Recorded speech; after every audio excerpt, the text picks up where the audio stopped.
We are wanderers, explorers, travelers, roaming the earth field by field, moment by moment, seeking, searching, longing, desperately wanting those we encounter to know what we know, to experience what we've experienced.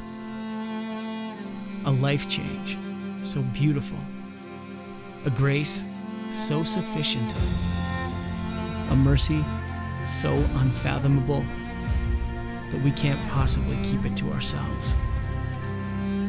This is our mission. This is our purpose. To pursue the calling of Jesus to the ends of the earth. Will you answer that call? The call to wander, the call to search, the call to walk the field.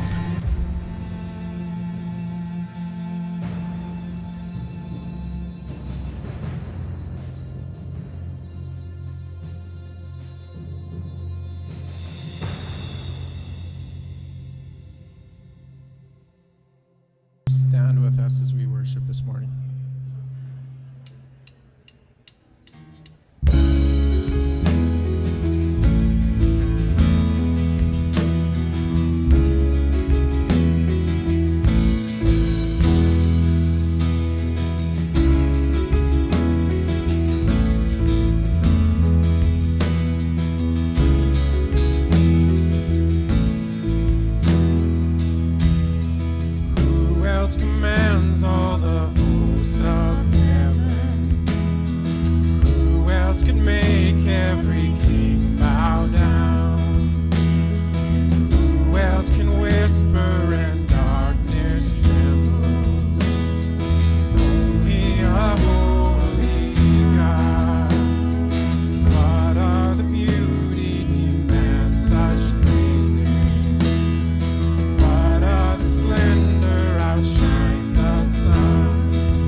glad you joined us this morning at Ebenezer. Why don't you take a moment and welcome those around you?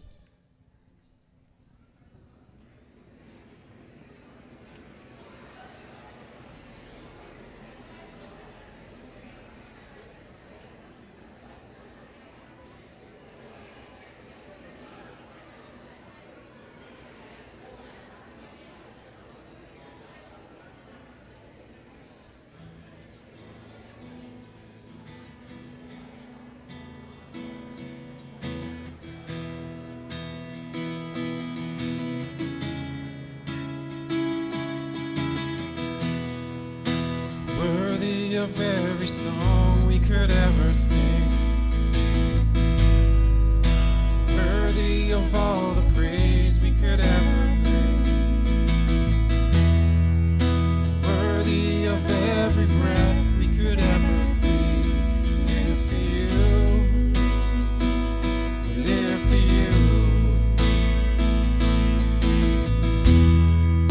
Jesus, the name above every other name.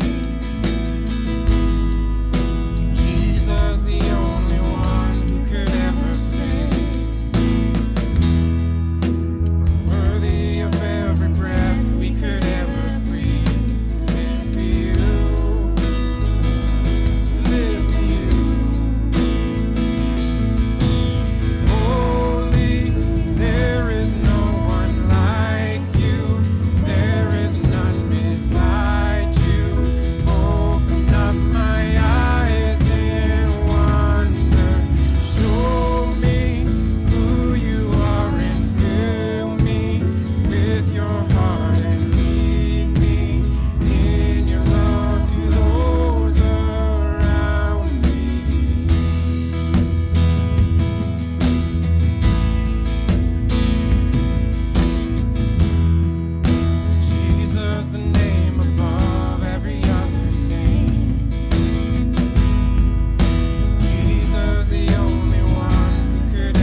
God, that's our prayer this morning. We're so glad to be able to join together as this community. God, we praise you this morning. You are holy above all others. Thank you, God, that we can sing to you and that you hear our voices. May that be pleasing to you.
I searched the world,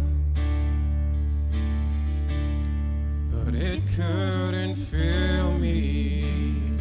A man's empty praise, treasures that fade, are never enough. And you came along, put me back together. Every desire is now satisfied here in your love. Oh, there's nothing better than you. There's nothing better than you, Lord. There's nothing is better than you.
ashes. You turn shame into glory. You're the only one who can. You turn graves into gardens. You turn bones into armies. You turn seas into highways. You're the only one who can. Oh, there's nothing better than you. There's nothing better than you, Lord. There's nothing. Nothing is better than you. Oh, there's nothing better than you. There's nothing better than you, Lord. There's nothing. Nothing is better than you.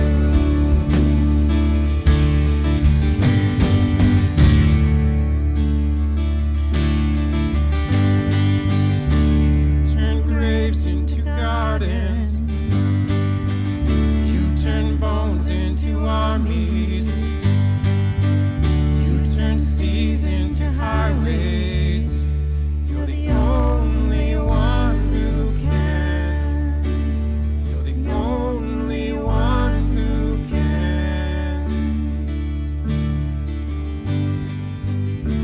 God, we praise you this morning. Thank you very much. Please be seated. It's good to see everyone here. If you're a guest here this morning, welcome. It's good to see you. My name is Leighton Erickson. I serve as one of the pastors on staff here, and so welcome to you. We'd love to be able to meet you, and so after the service, there's a blue flag out in the foyer, and if you want to meet some other people and get to know us as a church a bit, just kind of show up there, and we'll be there to greet you.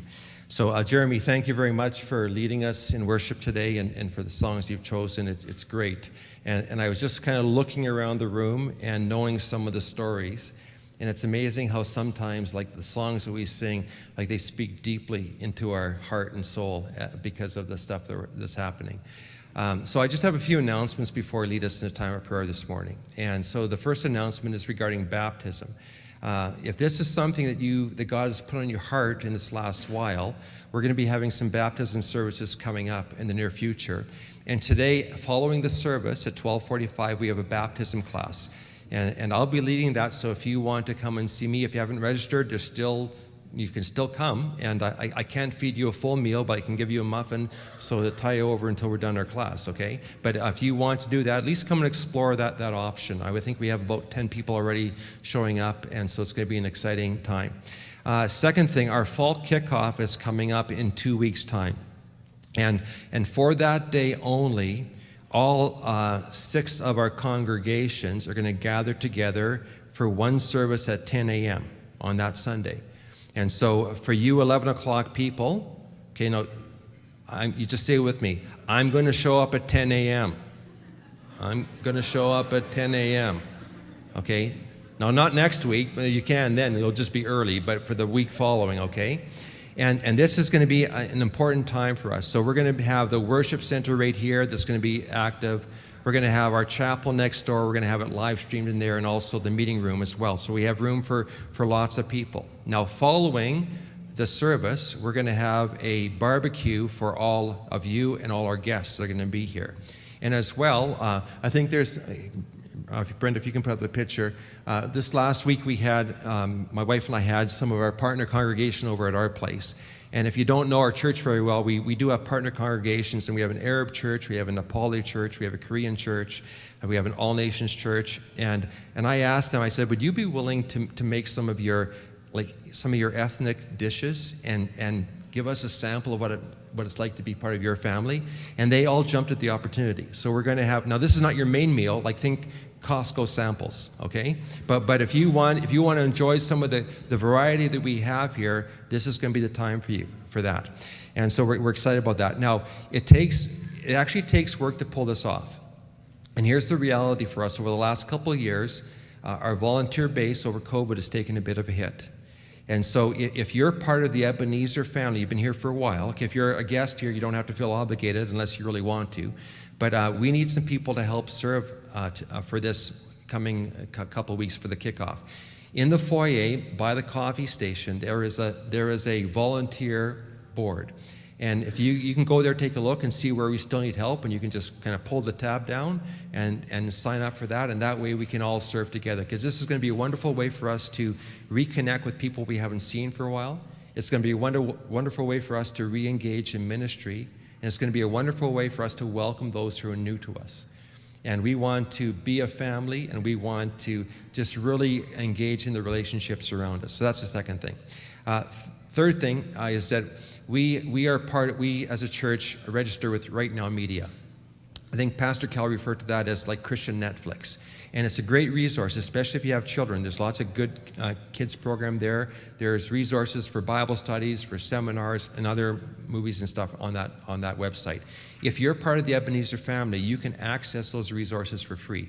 And you can just call the church office or see Tracy. She's back at the coffee station, and she can also kind of direct you on how that happens. Okay, so that's all the announcements I have. I would like to lead us in a time of prayer this morning, and just recognizing that we all come from different places in our lives. And if I could sit down and just before the service and just say, how can I pray for you? If we were to be honest, all of us would have something in our hearts that we would like to have prayed for. And so just recognizing just the vastness of kind of our lives and our need and all the things that are happening, good and bad and challenges, I just want to pray a prayer on behalf of all of us to the only true God who actually is listening. So let's bow our heads today and let's pray. So Father in heaven, we come to you today because we do believe that you're the only true God. And we want to declare right out front that we love you because you hear and answer our prayers. We love you, God, because you see us. You see the private hurts in our lives. You see the load that's overwhelming us. You see the discouragement. You see the anxiety or the depression. You see us and you know us, and we love you for that. We love you, God, because you are near the brokenhearted. That when we are in the midst of the depths of our despair and we're overwhelmed, we know one thing for sure, that you're near with us. We love you, God, because you give strength to the weary. And this past season, it's been wearying for all of us. And so thank you that you have promised that you will give us renewed strength to rise up and to be the people of God. Father, we love you because you comfort the grieving. We love you because you give hope to the desperate. We love you, God, because you speak to us, especially when we slow down to listen, that we can recognize your voice, and that voice guides us and directs us. We love you, God, because you have rescued us from our lives of sin. And we love you because you draw us back when we drift away. We love you, God, because you take hard hearts and make them soft. You take cold hearts and make them warm. You take us who have grown cold and you reignite us in our passion. You give vision, spiritual vision, when our spiritual eyes have grown dim. And so we thank you for all these things, God. And because you are the God who knows us all in this room and those online today, may you speak to us and minister to us just at the exact point of need that we have, so that we could know that you're the true God who loves us, knows us, and sees us. Father, I pray for, as we start up the fall, I pray for all the students and teachers who are going to return to school, especially those who bear the name of Jesus, that you would help them to be good testimonies in whether they're a student or whether they're a teacher, that they would love their classmates and they would love the students that are with them. Father, we pray for those who work in these critical professions like healthcare, and especially the people of God, that you would help them not to be weary in doing good in this wearying season, but you would help them to realize they're taking the name of Jesus and the strength and the hope of Jesus with them in every contact that they have. Father, we pray for our university students who are going to be returning, and especially those that are new to us. May they find a church home where they can connect with other believers, and you can help them just grow strong and deep in their faith. We thank you for our church, and I pray for our children's ministry, especially Pastor Ashlyn as she builds her children's ministry team. I pray for Pastor Wes as he's away with their leadership team for the college and career, that you would guide them and direct them. I pray for Pastor Will as he guides our youth ministry, especially in these crazy times where there's so many messages, that you would help him to teach the foundation of truth that would give these kids a strong foundation to move forward on. And we pray for our families, the many families we have here, that you would, especially the parents, that you would give them patience and wisdom as they raise their kids. And then, Father, I pray for our church family, Ebenezer, that you would help us to have renewed hearts, renewed lives, renewed energy, and that we would be restored in our lives from the brokenness or the discouragement or the disappointments that we faced, so that we could be the people of God and rise up and build your kingdom here on earth. So God, by your grace, may you do that to us, and may it even begin today. Speak to us through your word as Pastor Cal comes. And I pray these things in Jesus' name. Amen. Thank you, Jeremy, and the team for leading us, and for Pastor Layton for guiding us not just through announcements, which are just information things, but opportunities, and for leading us in prayer as well. I don't know about you, but I'm really excited for Kickoff Sunday. I'm not sure what it is. I don't know if there's just a different feeling that I seem to be having this year as we head into the fall, but I'm really excited. And when Layton mentioned ethnic food, I'm there. I mentioned this morning, first service, that Brian and Tracy, you can cook one less hamburger, or someone here wants it from mine, because I'm just going to round the loop, and I'm going to enjoy the ethnic food. If I take more than one sample, too bad, so sad. Okay, I'm taking it, yeah. Anyways, my opportunity to say good morning. Welcome to our Sunday worship service, and of course, welcome to those who are watching online. Whether you're tuning in live right now or you watch it later in the week in a recorded video. It's great to have you, and it's great to be able to worship together. Now, if you don't know me, my name is Cal, and I have the privilege of serving on the staff team here, and my privilege to journey with you through God's Word this morning. Now, last week was my first Sunday back after being away for about 4 months on a sabbatical leave, and this is my first Sunday speaking, so I'm a little bit nervous. It's been a while. But I'm hoping it's kind of like riding a bike. And I asked Layton this morning, how many times did I fall off the bike in the first service? And he was gracious. He didn't say anything. So this morning, though, we conclude our summer series, which we've titled X, or 10. We have spent these past summer months looking closely at a set of verses which are likely very familiar to those within the church setting, or even those outside of the faith community. But perhaps this set of verses is either not that well understood, or certainly maybe not that well followed. And what I'm referring to, of course, is the Ten Commandments. I found this little cartoon. I don't think it's from the Peanuts creator, or someone just made it, but I think it makes a pretty good statement. There it is. I wonder what the world would look like if we lived by these simple yet profound commands. I wonder what our lives might look like if we lived by these commands. And I wonder how we, and by we I mean the church, us as a faith community, whether that be the universal, or even right here what we call Ebenezer, or even in a smaller context that you might find yourself with other believers and non-believers, but I wonder how we, the church, might transform our homes, our schools, our neighborhoods, our workplaces, our cities, and perhaps even beyond, if we simply lived according to these 10 commandments. Now, unfortunately, however, it seems that we, the world, our society, and even us, the church, have moved away from the supremacy of the 10 commandments. At best, we've forgotten them, and at worst, we've ignored them or rejected them as being unimportant and irrelevant for our lives. They were written thousands of years ago to a different set of people. They're not for us today. They're too simplistic, or whatever your reasoning or rationale might be. But I would like to propose to you this morning about that, and I think actually could be further from the truth. Even though they were given to us by God through Moses in written form approximately 3,500 years ago. By the way, did you know that Moses was actually the first person to download data from the cloud and onto a tablet? I'm glad you laughed, because I thought it was a bit of a groaner, but that's okay. Even though they were given to us in written form about 3,500 years ago, the Ten Commandments have actually been truth for us, and actually for all of creation, since the beginning of time, and are relevant and necessary for us right from the beginning of creation with Adam and Eve, and all the way to us today.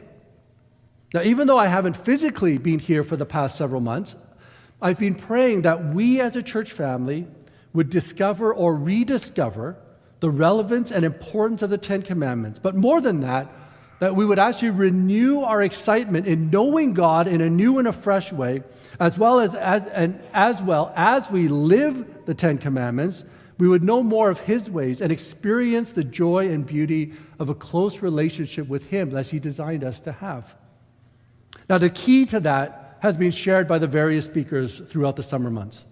Instead of seeing the Ten Commandments as an end goal and our obedience or disobedience to them as a final objective, and that includes the guilt that comes sometimes when we don't obey, or the pride that comes when we do obey. Instead of seeing the Ten Commandments as the end goal, I think what we need to do is see the Ten Commandments as one of the ways that God has revealed Himself to us.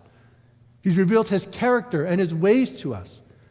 And it tells us more about who we are and how to align our lives in a way that would be pleasing to Him.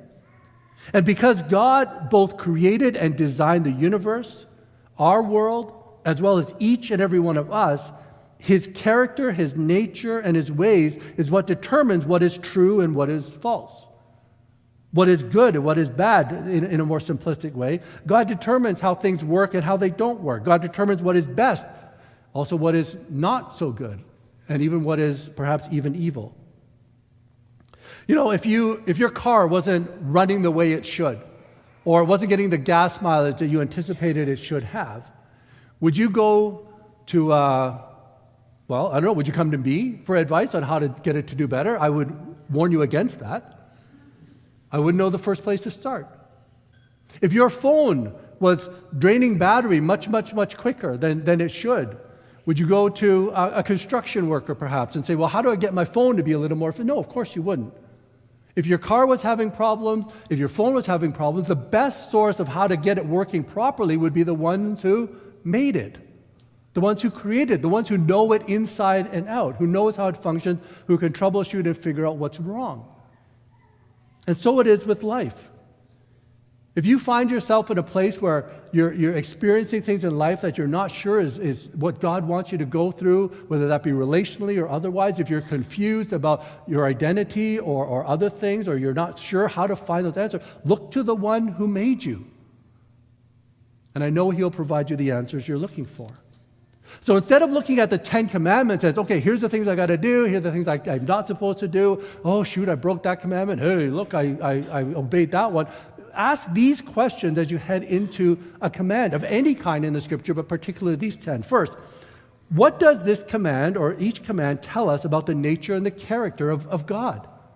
What does this reveal to me about who God is, His ways? Then the second question you could ask is, what does each command reveal about us? You see, these commands are given to us by God because they confront something that is not right because of our sinful nature, the nature that was given to us with Adam and Eve's original sin. And so each of these commands now speak deeply into who we are. And so we need to ask that question.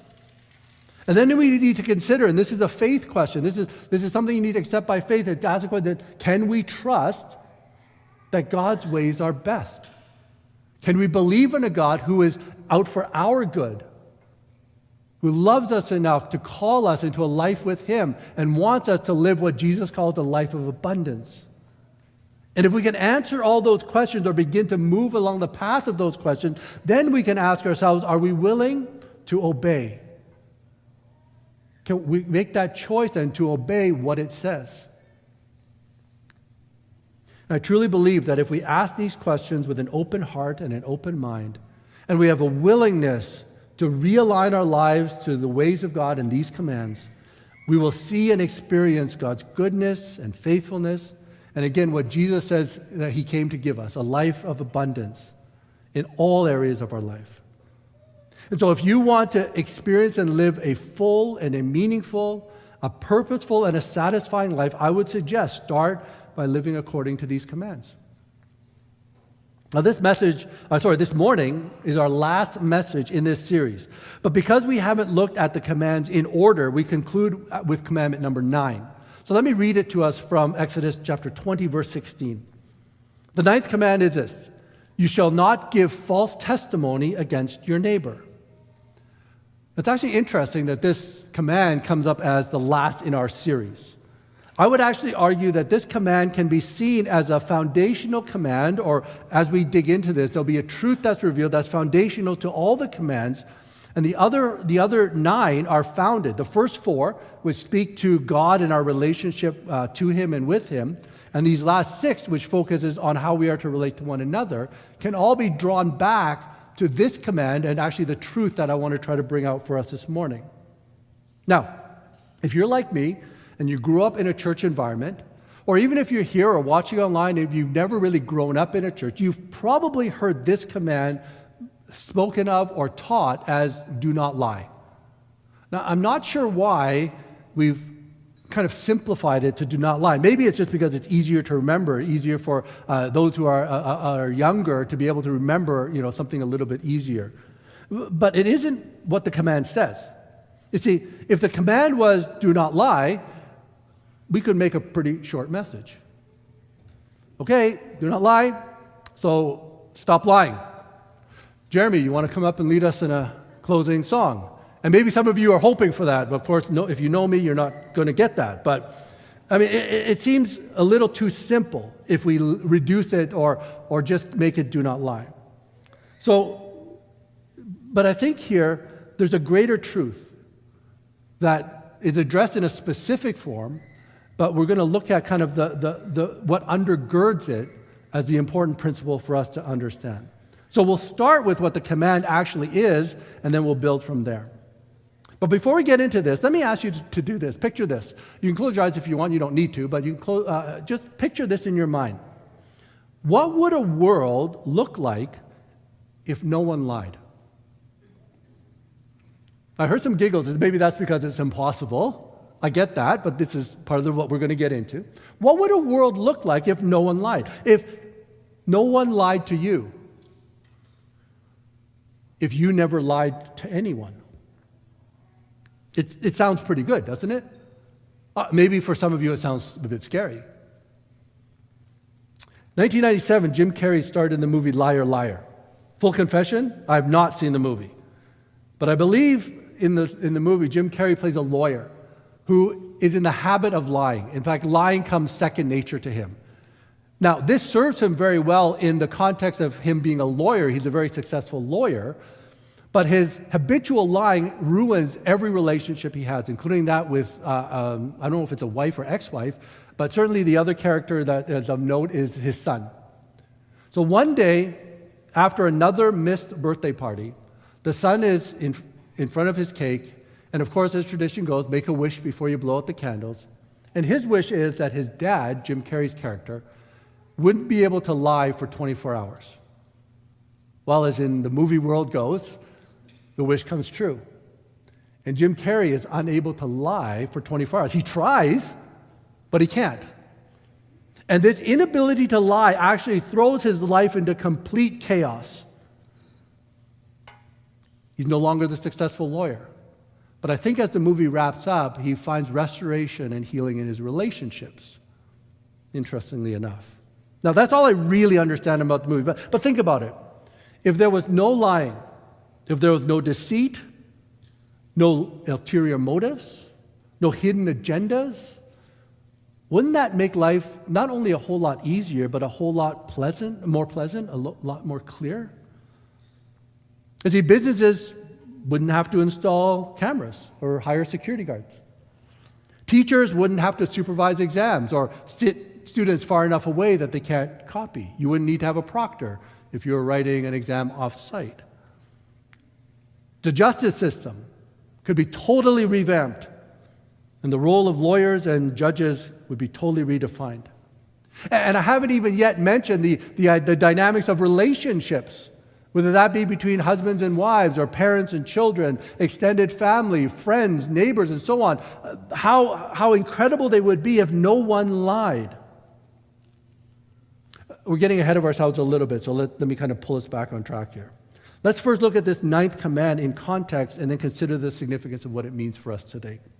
Once again, the command reads this way: you shall not give false testimony against your neighbor. Now, when you hear that, if you kind of sense a legal context for this command, you would be correct.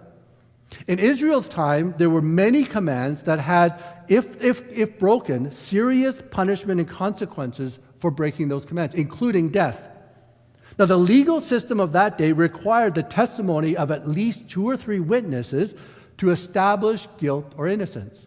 There was no such thing as security cameras or dash cam footage. There was no such thing as forensics and DNA evidence. There was none of this high-tech stuff that we can use today in order to help determine guilt or innocence. It really came down to the testimony of witnesses. And often, as you will read in the Old Testament, it required several witnesses. But here's the significance of that. A witness, then, if you were called to testify in that court, a witness literally had the life of an accused person in his or her very words.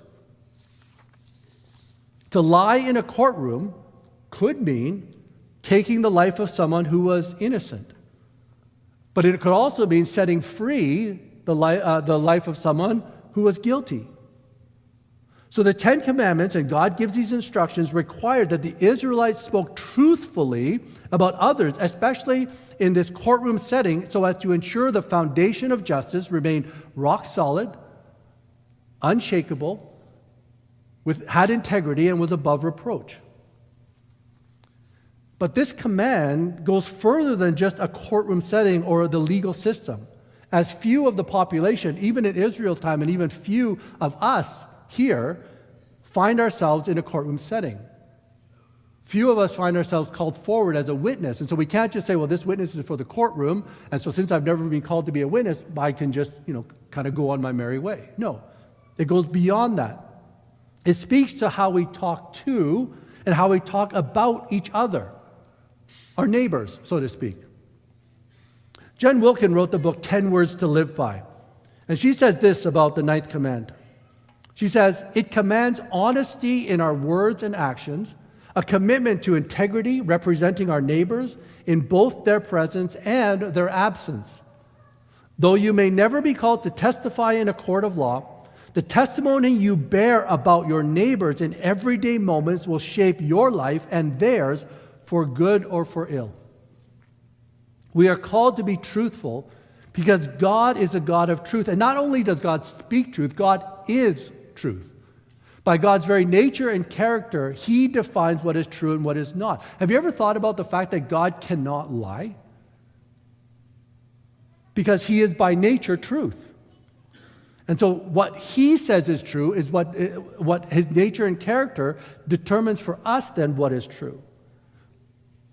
Now, the importance of truth and speaking truthfully about our neighbors or those around us is, I would suggest, again, foundational to all the other commands. It is true that there is only one God. You shall have no other gods before me.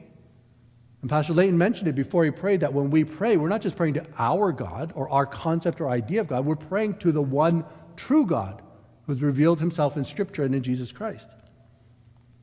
Just as we are to not misuse the name of God, do not take the name of your Lord God in vain, we are not to misuse the name of others, those who have been created in the image of God. We cannot honor our parents or our elders, which Pastor Will spoke about last week, if we don't speak truthfully to them and about them.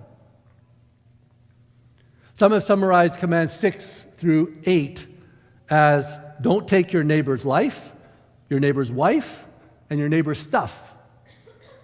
And suppose this command undergirds those principles, but this command could also be don't take away your neighbor's good name or reputation. Truth is foundational to all of these commands, and here we are called to speak truthfully to our neighbors and about our neighbors. Lying is really, it's almost the fundamental sin, isn't it? It was a lie of Satan that influenced and caused or led to the disobedience of Adam and Eve. And what did Adam and Eve do after they were confronted by God after their sin? They lied about it. Lying might be the first act of disobedience for infants and toddlers. We lie to get what we want. We lie to cover up something we don't want others to find out about. We lie to manipulate others. Lying is so deeply ingrained in our sinful nature. Now, I don't know about you, but this is deeply convicting to me. I try to hold truth-telling in high regard, but I'm not sure I can say I always honor my neighbor with my words and have the priority of the preservation of their good name. I know that when I'm upset with somebody, I know that sometimes in casual or even worse, careless conversation, I don't always have in mind the good name of my neighbor. And even if we're not directly lying to someone or about someone, we still disobey this command when we don't honor them with our speech. Jen Wilkin, again, going back to her book, gives us 4 ways which we might break this 9th command. But let me just speak briefly on her first 2, as I found this to be a very helpful starting point. First, probably most obvious, is when we speak untruthfully and negatively or mockingly or worse of others. Now, Wilkins calls this the sin of reviling. And actually, reviling is spoken of quite a bit throughout Scripture. Reviling is that speech that comes from an attitude of the heart that Jesus speaks about and he warns us about in Matthew chapter 5 in the Sermon on the Mount when he says, You have heard that it was said to the people long ago, you shall not murder, and anyone who murders will be subject to judgment. But I tell you that anyone who is angry with a brother or sister will be subject to judgment. Again, anyone who says to a brother or sister, raka, which is one of the harshest terms of contempt in Jesus' day, is answerable to the court. And anyone who says, you fool, again, there's a much more significance to that than if we call someone a fool today. But anyone who says, you fool, will be in danger of the fire of hell. That's reviling. And it's perhaps the most obvious, but the first way that we don't honor this command. Now, just an additional note here. This also includes what we post online on social media. See, I don't know about you, but I try to stay off social media for a variety of reasons, or I try to limit what I put out on social media. But unfortunately, I see more and more posts of negativity at best, but reviling at worst, to the politicians that we don't agree with, the celebrities that make certain statements, those others in our lives who disagree with our opinion, have a different perspective. Wilkin calls it, says that social media is just a new vehicle for an old sin. Now I would agree, and maybe there are some here who simply have to say, ooh, yeah, I got to think through that and maybe be a little more careful with what I post. Anyways, do you know who loves reviling? Satan. Satan, who is, among other names, called the accuser and the father of lies. And when we revile others, we actually follow Satan's way. We're not following Jesus. Well, it goes on. Second, the way that we break this command is when we give untrue and insincere and manipulative flattery. Now, should we encourage each other and speak words of praise? Absolutely. And I think we live in a world where we need more of that. More encouragement, more praise, not recognition in terms of pride, but acknowledgement maybe is a better word. But if reviling misrepresents someone by tearing them down, false or insincere or untruthful flattery misrepresents someone by building them up. It's very interesting what Scripture says about this. I didn't notice this, and I'm not, but Proverbs 26 has some amazing words on this. And I said I was almost dumbfounded when I read this. But Proverbs 26 says this: enemies disguise themselves with their lips, but in their hearts they harbor deceit. Though their speech is charming, do not believe them, for 7 abominations fill their hearts. Their malice may be concealed by deception, but their wickedness will be exposed in the assembly. Whoever digs a pit will fall into it. If someone rolls a stone, it will roll back on them. A lying tongue hates those it hurts, and a flattering mouth works ruin. Insincere, untruthful, manipulative flattery is another way we break this command. You see, we need to be truthful in our praise and genuine in our encouragement. And I would again agree, we need more of this. We need to be a people whose eyes see the good and acknowledge the good and recognize the good, but we cannot be fake or misleading or lying even in our flattery. The third and fourth ways that Wilkin talks about is the sin of silence and the sin of misattribution, which I won't talk about today. But the main point I'm trying to make through this is this. This command is not just a command not to lie. There's much more to it than that. It's a command to at all times speak truthfully about our neighbors. Now notice, and it doesn't mean that we are to preserve our neighbor's reputation at the expense of truth. That would again be the false flattery category. If someone has a good name, then don't tear them down by lying about them. Don't accuse them of something that's not true. If someone has a less than desirable reputation, don't build them up by lying about them. Just let the truth be the truth. Now, I want to share with you 3 ways we can live this command out in our lives and become both individuals, but actually I'm going to move away from the individual idea and move into a community context, that we as a church, how can we be a true community of truth? But before I do that, I want to point out another key area that this command addresses, and I believe it's especially relevant and needed in our world today. If we go back to the way this command was presented, you'll remember that we said it was kind of in a legal context, in a courtroom setting. See, often before a witness takes a stand to give his or her testimony, they place their hand on a Bible and they swear that what they are going to say is the truth. And they add the whole truth and nothing but the truth. Like, we need to expand on that. Like, it's the truth, right? Okay? Now, this practice has historical roots. I wonder if it doesn't go back to this command and this idea that what we say to others or what we're about to say about somebody else or a situation is truthful. But the context is one of this. It's the context of justice. See, without truth, there is no true justice. The very foundation of justice is truth. And it seems that over the past several years, issues of justice have become more and more prevalent in our news, in our neighborhoods, and even in our own lives. Whether it's the Me Too movement from several years ago, or the Black Lives Matter, or Every Child Matters, whether calls for justice in the calls for justice in the social realm, racial, economic, gender, political, and even historical realm, there's a growing cry for true justice. And I would argue that yes, it is absolutely necessary. But in order to have true justice, we have to have truth. We have to have truth. But the growing trend, and I would suggest the dangerous trend, is that we've shifted our standard of justice from an objective truth to a subjective, personal, and experiential truth. Everyone has their own truth. And so your truth is just as valid as someone else's. Things that are experienced differently. I understand that our different backgrounds, even our different ethnicities, our different life journeys, our worldviews, our values, can cause us to interpret things differently. But we still have to get to the heart of what is fact and what is truth.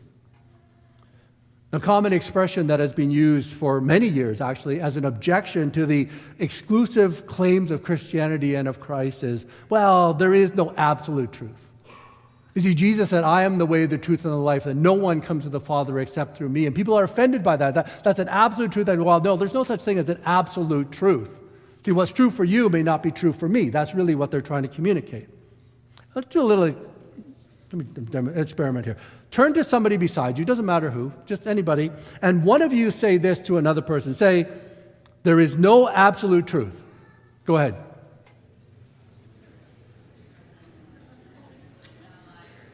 Okay? Good.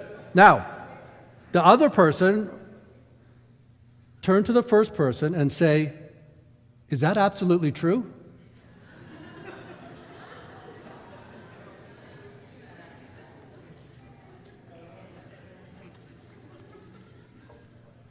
Do you get the point I'm trying to make? Do it at home too if you're online, if there's somebody with you. You see, the statement, there is no absolute truth, is what we call a self-defeating or a self-refuting statement. You can't make the statement, there is no absolute truth, and at the same time claim that your statement is absolutely true. It doesn't work. It's illogical. It's not even cyclical. It cannot be. True justice that I would again agree is much needed in the world today in every forum, can only begin with a foundation of that which is absolutely true. It cannot be subjectively based on what you think to be true or your experiences and so on and so forth. We have to get back to the heart of absolute truth. And so justice can only be found in the objective and absolute truth of God. So, how do we live out this command in our lives then?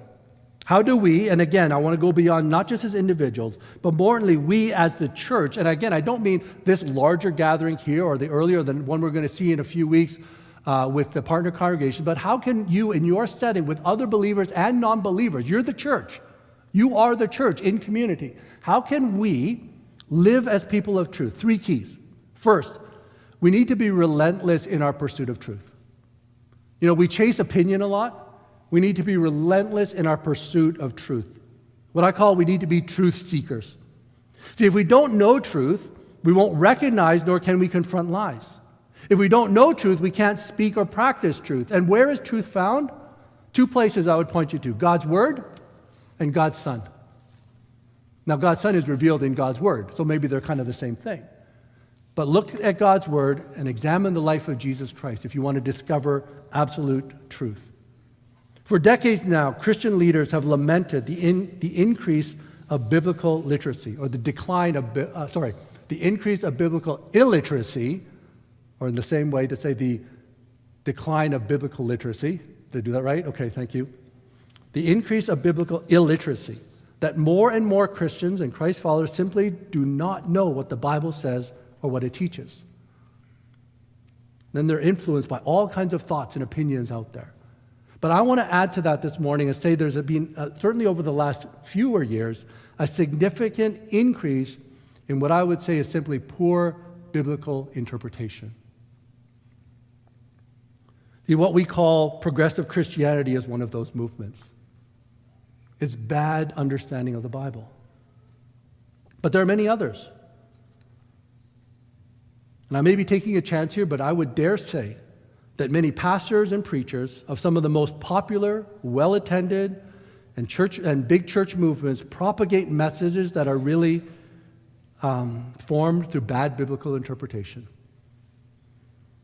Oh, sure, they often sound good, certainly feel good, but they're not truth, or they contradict the truth, or they're only based on a sliver of truth.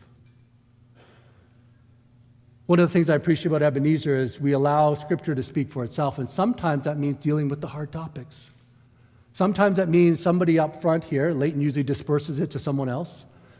No. He handles some of the most difficult ones himself, I know. Anybody who's been here a while know that Leighton has the courage and, I would say, the skill to handle difficult passages. But sometimes we have to say hard things because it's what God's Word teaches, and we won't dance around that. We need to learn to dig deeply and mine for truth in God's Word, discover ultimate and absolute truth. And we also need to examine the life of Jesus and see in living flesh the revelation of the truth of God's Word. Jesus said of himself, I am the way, I am the truth, and the life. No one comes to the Father except through me. Quick quiz here. Now, if you're newer to Ebenezer, don't feel bad. You don't have to, we won't get graded on this. But if you consider Ebenezer your church home, turn to somebody right now, and what is Ebenezer's mission statement? Go. Not too loud. Other people are trying to talk amongst themselves, so not too loud. Okay. Now, I understand that these are words that we form to try our best to represent who we are and why we exist, what we stand for. And this is right now our iteration of our mission statement. And it's on the screen, I think, now. So let's say it together. If this is not necessarily your church home or you're newer here, this is why we exist. This is our mission, okay? Say it together. Our mission is to point people to Jesus and help them know and follow him. We point people to Jesus because we believe he is the way, the truth, and the life. So when Jesus was encouraging those around him who recognized who he was, that he was indeed the Son of God, he said this to his followers in John 8. If you hold to my teaching and you are really my disciples, then you will know the truth, and the truth will set you free. Be relentless in your pursuit of truth as a truth seeker. Second, we need to be uncompromising in our practice of truth. And I call this, we need to be truth speakers. You see, too often the easy way out when dealing with a difficult or potentially offensive situation is to shy away from what we know to be true. Now, I'm not suggesting we need to pick fights with everybody just because we can wave our Bibles around and whack them over the head with it and say, this is what's true, you're all, and be demeaning or self-righteous in our attitude. No. But we still need to learn what it means to be uncompromising in our speech and our practice of truth. See, we need to be uncompromising, but how we do it is the question I want to bring forward. How? Paul exhorts us in Ephesians 4 that we are no longer infants, tossed back and forth by the waves and blown here and there by every wind of teaching and by the cunning and craftiness of people in their deceitful scheming. If I could sum it up in this context, I would say that we don't fall for lies because we're growing as people of truth. But he says this, instead, we should speak the truth in love. And when we do so, we will grow to become in every respect the mature body of him who is the head, that is Christ. And Paul continues along this line in his letter to the Colossians when he writes in Colossians 4, let your conversation be always full of grace, seasoned with salt so that you may know how to answer everyone. Go throughout history. Truth has rarely been popular, if ever. And that is especially true in today's world. We live in a world today that does not want to address truth. Everything has become relative. And there will be times when our stand for truth will be difficult. There may be times where there's going to be potential conflict or confrontation. But I believe that when we confront lies with truth in a gracious and a gentle way, we actually win others to Christ, to truth. Paul, as he gives final instructions to Timothy, a young pastor he left behind in Ephesus, says this to Timothy. He says, and knowing that Timothy is going to be confronted with those who disagree with him or don't believe in this truth, Paul says this to Timothy, his opponents must be gently instructed in the hope that God will grant them repentance, leading them to a knowledge of the truth. You see, we don't compromise truth, but we lead people gently and with love and with grace and with patience to truth. Be uncompromising in your practice of truth as a truth speaker. And finally, we need to be unwavering in our desire to emanate truth. And to continue my rhyming theme, I realize this one's a little corny, not that great, but we need to be truth leakers. And what I mean by that is we, not just as individuals again, but we as smaller Christ-following communities, when we seek truth and when we speak truth, truth can't help but leak into the lives of those around us, those we interact with and those we have relationship with. And I would argue that this is really the essence of discipleship. We try to use a lot of confusing and maybe roundabout terms for what is discipleship. I would boil it down to this, that discipleship is simply us and others, and as we guide others, as we move from untruth to truth. I think we can look at it that simply.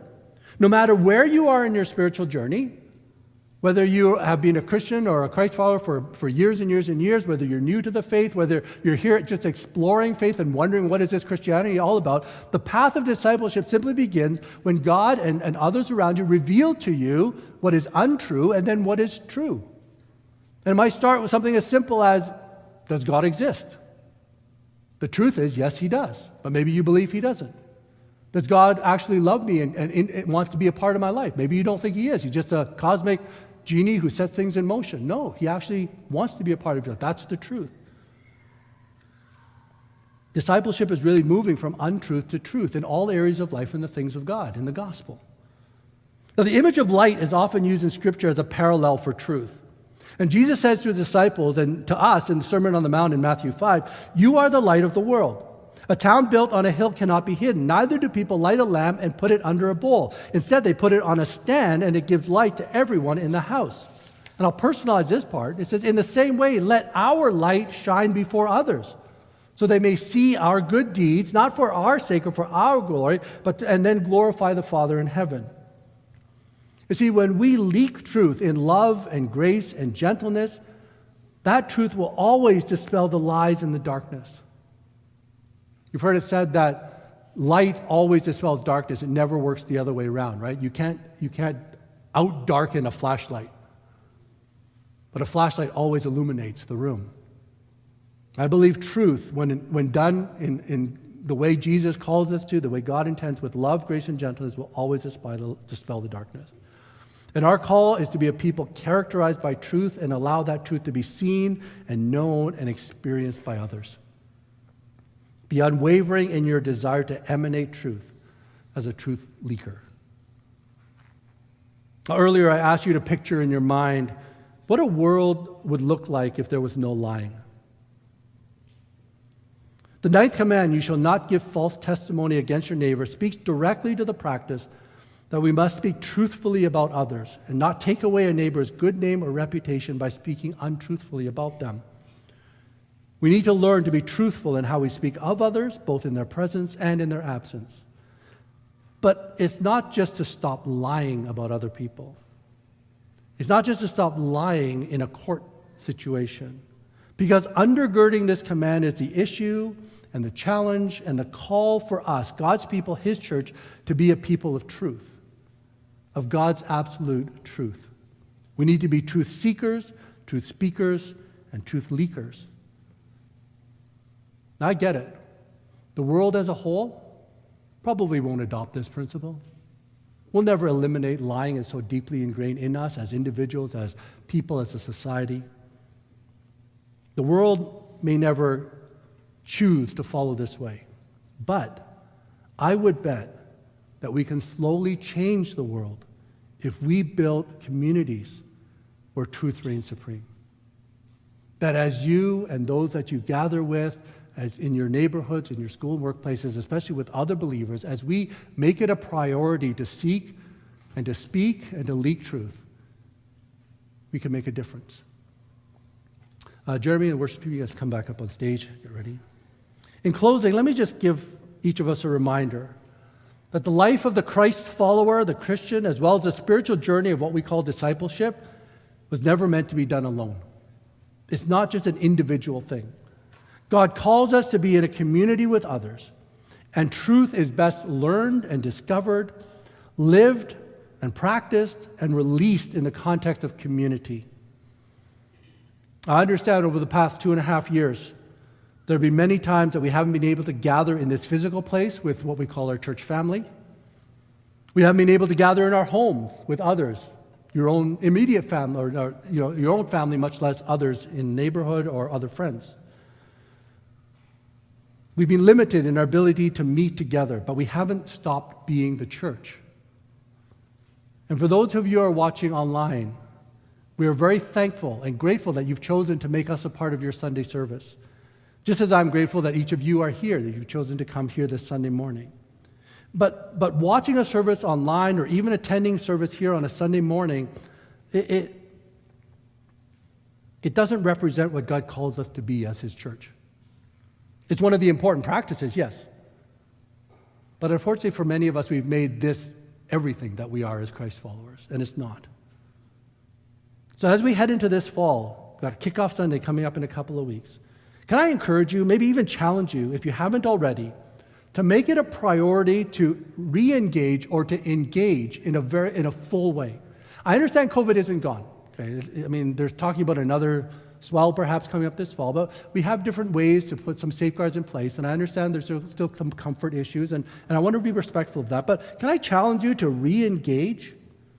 Re-engage with others in the Ebenezer family? That doesn't always have to be here. It could be in other contexts. Re-engage with your neighbors and your coworkers and your classmates and others in your life. And begin to build a true biblical community where truth is one key identifying marker. Be a community that seeks and speaks and leaks truth. And as you do so, if you do so, I can almost guarantee that you'll move forward from wherever you are in your spiritual journey. And we will grow to honor God and fulfill His mission together. Truth is what needs to mark us as His people. Let's pray. Father, thank you so much for your word. Thank you that this is not just ink on a page. This isn't something interesting to read, but it actually reveals who you are, your very heart.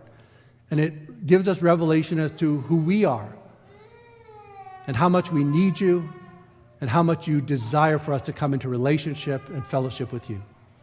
Father, I pray that through this simple command not to give false testimony against our neighbors, we would seek to become people of truth. That truth would characterize everything we say and everything we do. And Father, as we do so, we trust that we will both glorify your name and your kingdom will grow. In Jesus' name I pray. Amen.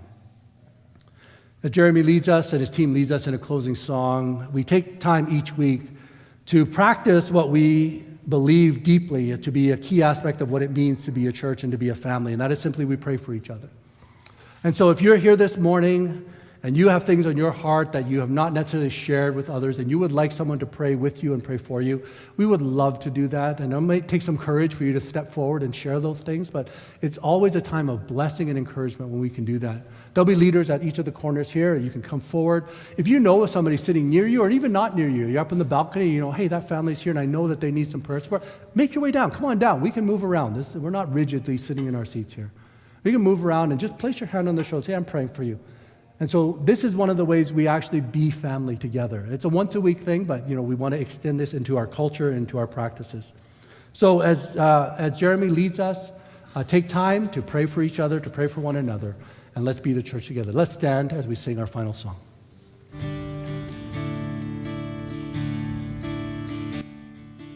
I searched the world, and it couldn't fill me.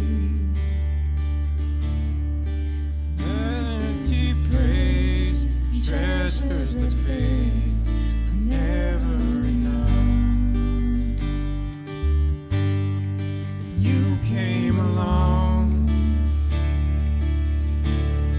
and put me back together. Every desire is now satisfied here in your love. Oh, there's nothing better than you. There's nothing better than you, Lord. There's nothing is better than you. I'm not afraid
benediction. Paul writes in Colossians 3, "Now let the word of Christ dwell in you richly, teaching and admonishing one another in all wisdom, singing psalms and hymns and spiritual songs with thankfulness in your hearts to God. And whatever you do in word or deed, do everything in the name of the Lord Jesus, giving thanks to God the Father through him. Amen." Well, thank you for being with us today. Thank you for those who have tuned in online and taken time to be a part of our service. Just a reminder that we do have our Kickoff Sunday coming up in 2 weeks, and we're excited about that. We do need some help to make it happen, and this is the way I express it. We will make it happen. Not just a couple of staff members and a couple of other volunteers, but we can make it happen as we come together and serve one another and serve our community at large. And so if you're able to help out or you're just curious as to what needs to be done, Leighton mentioned there's a volunteer board out there. Tracy's back there, and she would love to speak with you and get you involved. And so let's make this just a celebration, a place of celebration on that Sunday. Let's have a lot of fun, and let's enjoy the presence together. Thank you again for being with us. Don't be in a rush to leave. If you, stay and visit with those around you, especially if they're new. And we look forward to seeing you next Sunday for sure, but throughout the week in our various contexts. Have a great week.